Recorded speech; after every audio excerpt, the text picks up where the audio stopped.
সেই উপায়ে পারুলের সঙ্গে দেখা করি, কোথাও কোনো সারা শব্দ পাচ্ছি না। জানালায় ওকে দিয়ে দেখলাম ইন্দ্রজিৎ বাবু পড়ি। উপন্যাসটা পড়তে পড়তে দু চোখের জল বেরিয়ে এলো। শেষটা যে এত মর্মান্তিক আমার জানাই ছিল না।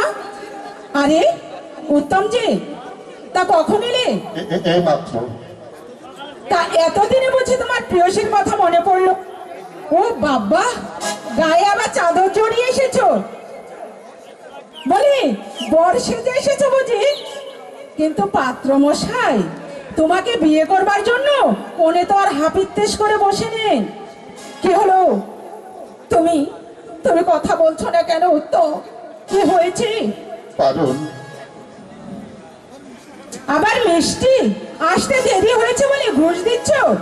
না পারো না, এগুলো বিয়ের মিষ্টি। কার বিয়ে? তোমার বাড়ির কারো না আত্মীয় স্বজনের? একই একই উত্তম, তুমি বোবার মতো আমার দিকে চেয়ে আছো কেন? তোমার চোখ দুটো চলচল করছে কেন? তবে কি না না, বলো বলো উত্তম, এ কার বিয়ের মিষ্টি? আমার। উত্তম!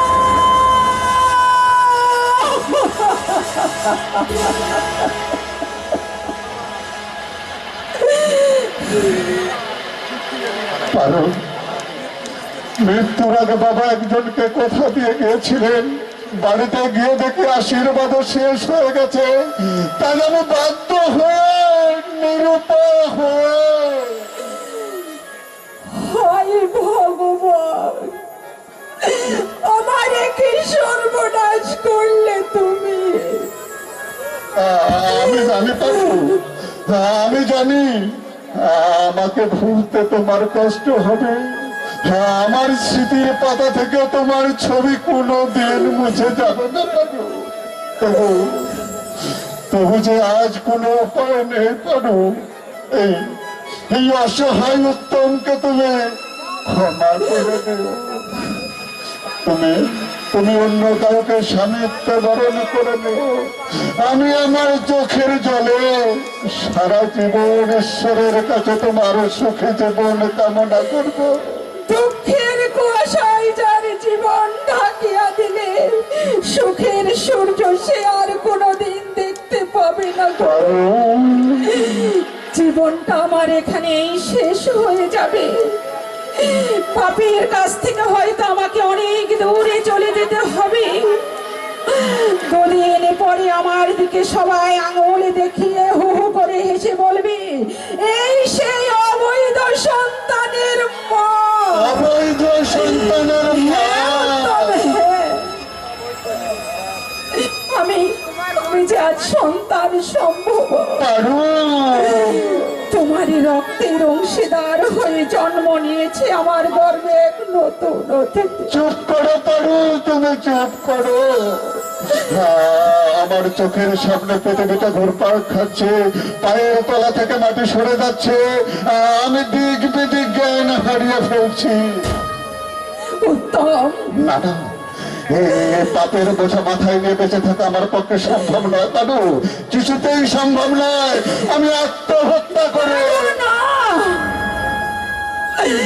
আমার এত বড় সর্বনাশ তুমি করো না।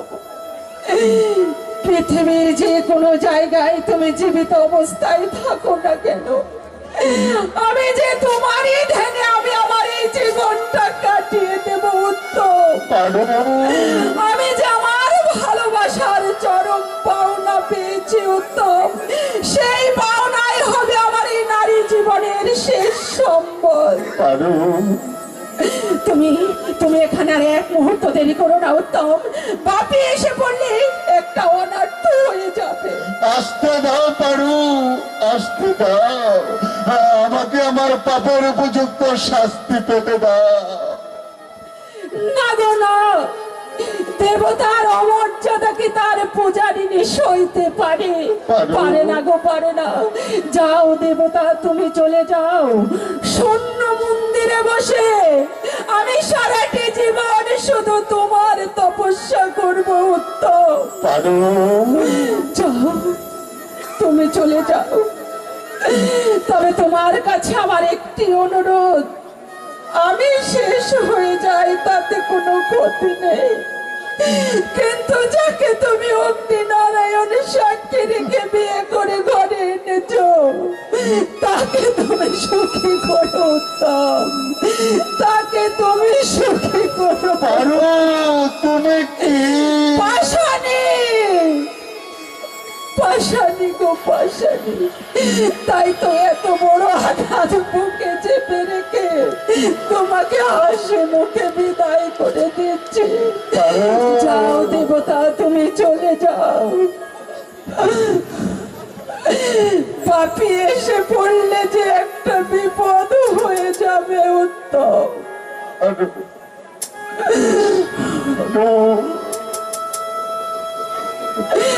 যাও দেবতা, তুমি চলে যাও।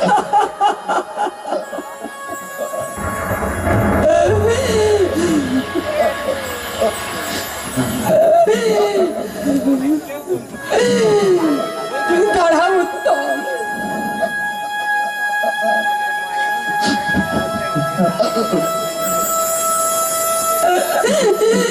জীবনে হয়তো আর কোনোদিন তোমার সঙ্গে আমার দেখা হবে না, তাই তো তোমাকে একটি বারের জন্য আমি শেষ প্রণামটুকু করে নিতে চাই উত্তম, শেষ প্রণামটুকু করে নিতে চাই।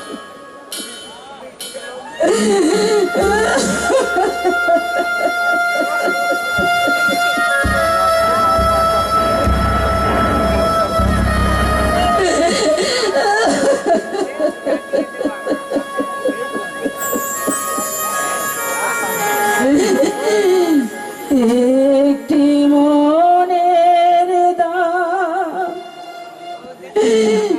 দিতে গিয়ে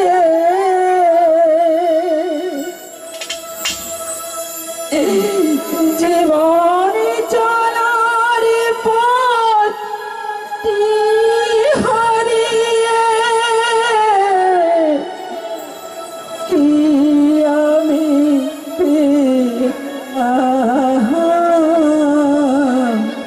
কি আমি পেলাম,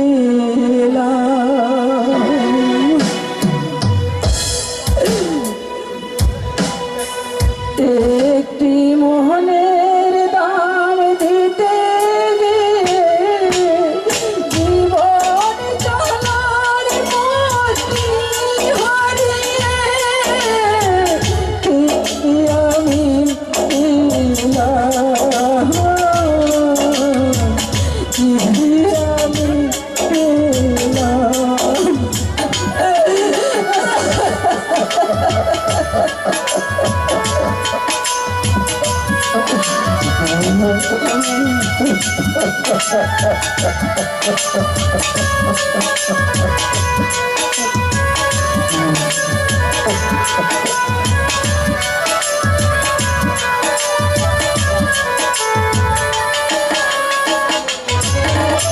কত যে আশা ছিল এ মনে, অজানা সে মন মনের জানে, মনের জানে।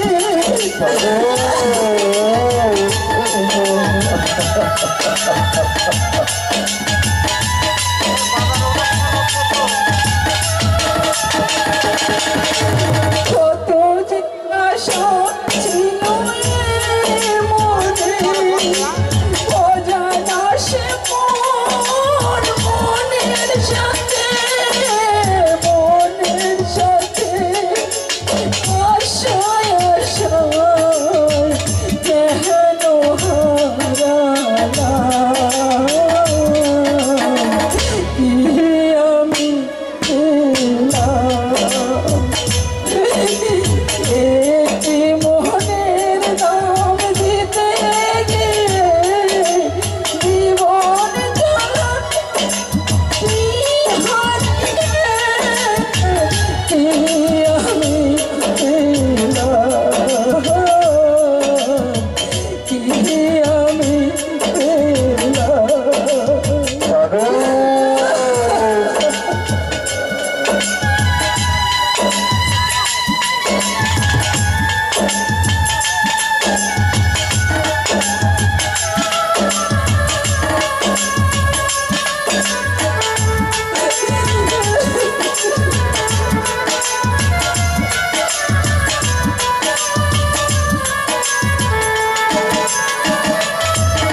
হারায় আমি সে ভাবনা।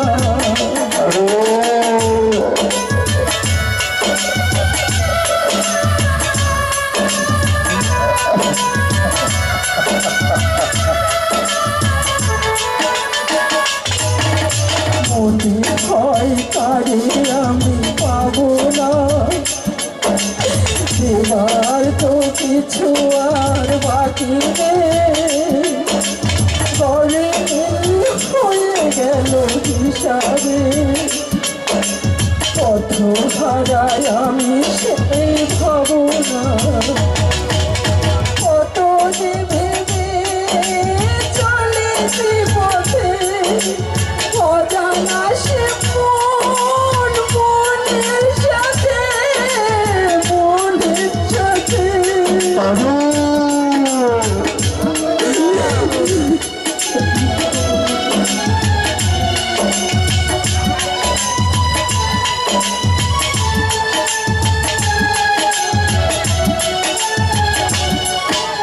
কত যে ভেবে চলেছি পথে, অজানা সে মন মনের সাথে, মনের সাথে।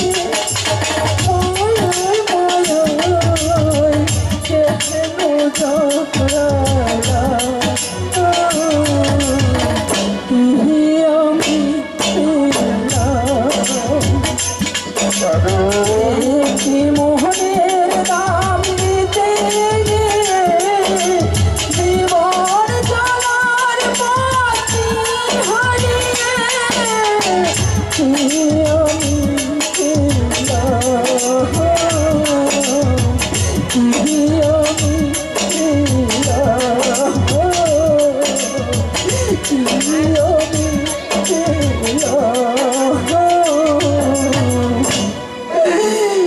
কি আমি